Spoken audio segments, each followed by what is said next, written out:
He found the account book and took the eyeglasses. I stuffed the book into my bag and turned it into the counter and walked down the aisle, feeling a physical tingle along my spine, knowing that the white man knew I was really hungry. I avoided him after that. Whenever I saw him, I felt in a queer way that he was my enemy. If he knew how I felt and how the safety of my life in the South depended upon how well I concealed from all the whites what I felt. Wherever I saw him, I felt queer in a way in which that he was my enemy, for he knew how I felt, and the safety of my life in the South depended upon how well I concealed from all whites what I felt.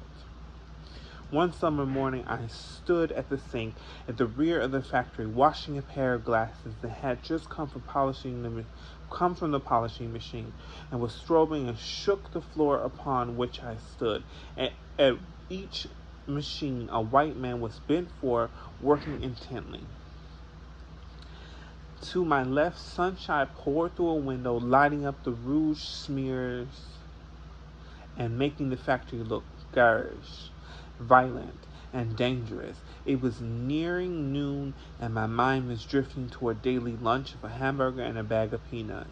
It had been the routine of a day, or more or less like any other days I spent on the job, and as the errand boy and the washer of eyeglasses, I was at peace with the world. That is, at peace in the only way in which a black boy in the South can be at peace with the world of a white man. Perhaps it was the mere sameness of the day that made it different from the other days. Maybe the white man who operated the machines felt bored with the dull automatic tasks and hankered for some kind of excitement. Anyway, I presently heard footsteps behind me and turned my head.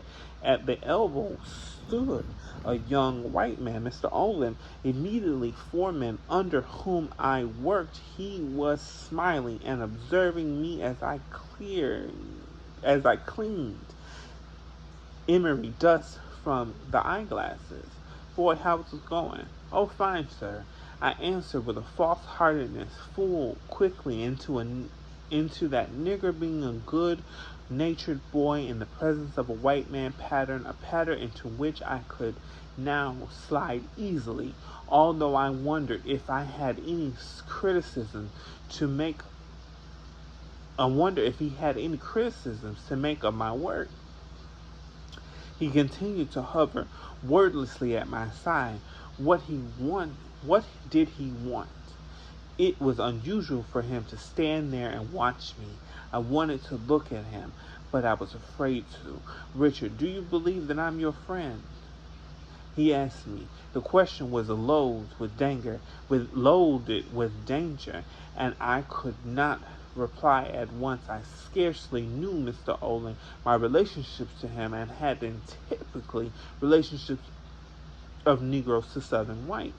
He gave me orders, and I said, "Yes, sir." I obeyed them. Now, without warning, he asked me if I thought he was my friend, and I knew all Southern white men fancy themselves the friends of niggers.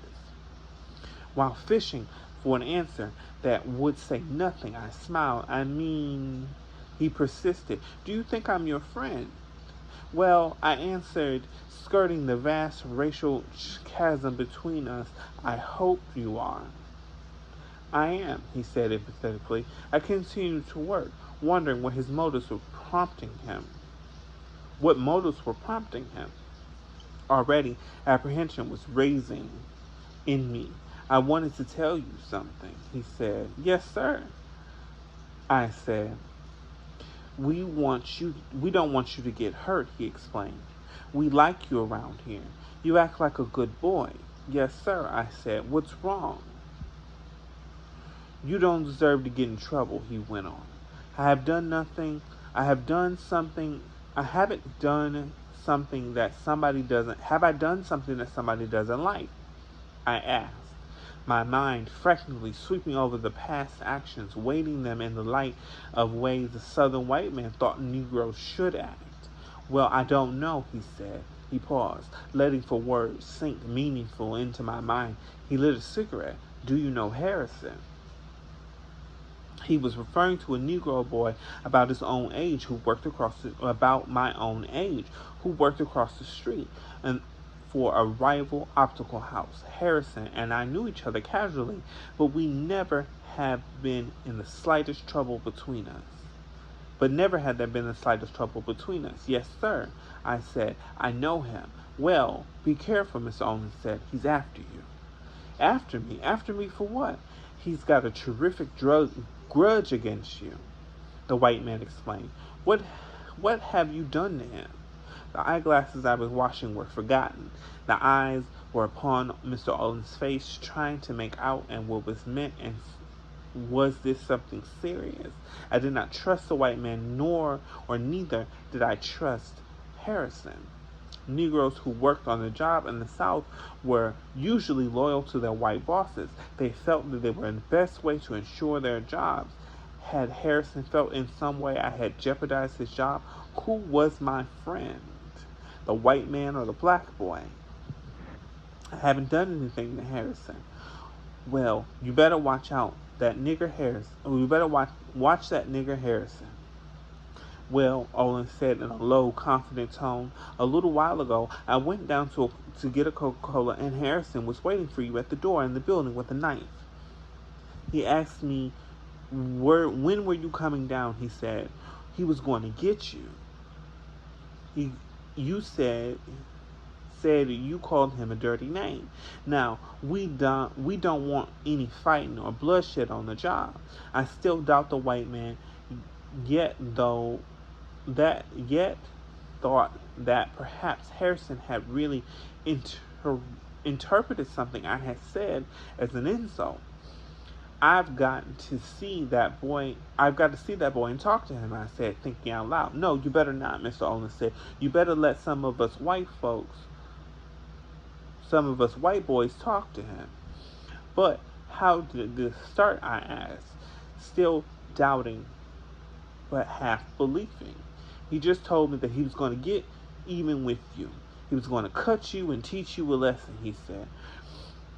But don't worry, let me handle this.